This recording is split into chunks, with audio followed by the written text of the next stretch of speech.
Las mujeres del agua. Nuna llevó a dormir a su nieta y recordó una historia, un sueño, que una vez su amiga del trabajo le había compartido. Sisa había soñado una vez con las mujeres del agua. La abuela Nuna sabía que las mujeres del agua siempre llegan en sueños cuando se las buscan. Entendía también que su nieta necesitaba ese encuentro para recuperar su propia savia. Yo le había vaticinado a Sisa su encuentro con las mujeres del agua. ¿Cómo podía sospechar que ese momento se diera tan pronto?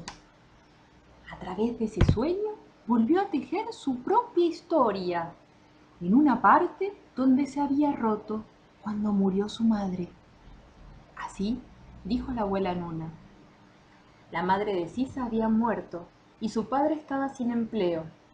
El cultivo de algas acuáticas en la pileta estanque de su jardín era la actividad que permitía el reflote de la economía de la casa, un poco como alimento, otro como canje por otros artículos, necesarios para vivir y aún conseguir algo de dinero para el pago de los impuestos. En el pueblo el negocio de la familia se estaba haciendo cada vez más conocido. Una heladera colocada al lado de la puerta de entrada de la casa sobre la calle mostraba los productos. Con mucha dedicación, ella y sus hermanas se dedicaban a la tarea de cultivo y cosechas de algas.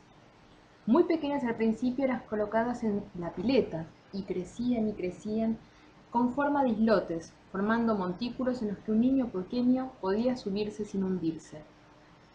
Su papá estaba ocupado en ese entonces también por un juicio. El tema era que en una oportunidad un taxi había parado en la puerta de su casa y la persona que viajaba detrás del coche había preguntado muy de mala manera cómo llegar a una dirección. Su padre, medio desorientado, que andaba ese día con los nombres de la calle, le indicó mal la dirección. Pérdida extraordinaria de dinero respecto del costo de viaje. Fue la carátula con la que se inició el juicio por no indicar bien una dirección.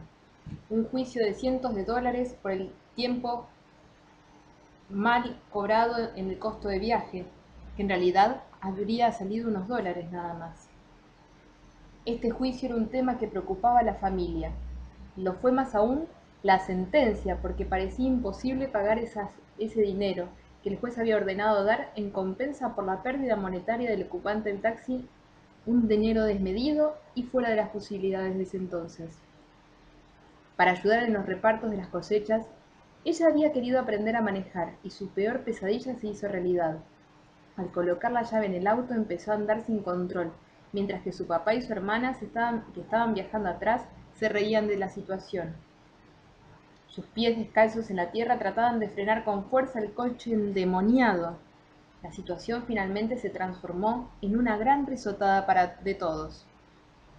Sus esperanzas sobre las mujeres del agua aparecieron un día como burbujas en el aire.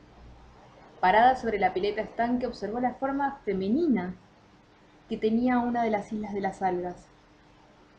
Y esa forma respiraba. La vida salía desde el agua en forma de aire. En el aire la luz de la casa se recuperaba y en el suelo la tierra se volvía más blanda al pisarla. El mismo cedro de la casa parecía celebrar ese instante. Desde la tremenda depresión de su madre, su obesidad que ocultaba desnutrición de tantas cosas, y la enfermedad posterior, la atmósfera había estado siempre gris. Ahora por fin había vuelto la luz. Ahora había burbujas por todos lados y se respiraba. Estaba observando ella esas burbujas que salían del agua, de esa niña que parecía estar naciendo aunque parecía ya tener varios años, cuando sus ojos vieron llegar a unos hombres de blanco. El remate de su casa era un fantasma que rondaba como los dementores tratando de dar un beso frío de desesperanza. La falta de pago al hombre del taxi ponía en riesgo la posibilidad de seguir viviendo en su casa, donde aún moraba el ánima de su madre. Las burbujas en el agua y en el aire se multiplicaban, el suelo tenía calidez y humedad, el día tenía luz, y la casa también. Llegaron un día a tasar su casa para el remate. La pileta estanque estaba completa de mujeres de agua para ese entonces. Los tasadores que llevaban sus libretas sus narices repingadas por delante y sus manos nerviosas por tener más dinero, se asomaron a la pileta. Al principio no podían creer lo que veían. La mujer, redonda, morena, que burbujeaba desde el fondo, los miraba. Se miraron descolocados y se acercaron al agua. Y la mujer del fondo, a uno lo tomó del brazo. El otro salió corriendo. El hombre al que la mujer sujetaba el brazo al contacto de la mujer redonda pidió con su corazón petrificado volver a nacer para ver la vida con nuevos ojos, renacidos. Ahora sí, ambos respiraban. Y Sisa despertó. Su sueño había tomado parte de su propia historia. Y Sisa despertó. Su sueño había tomado parte de su propia historia.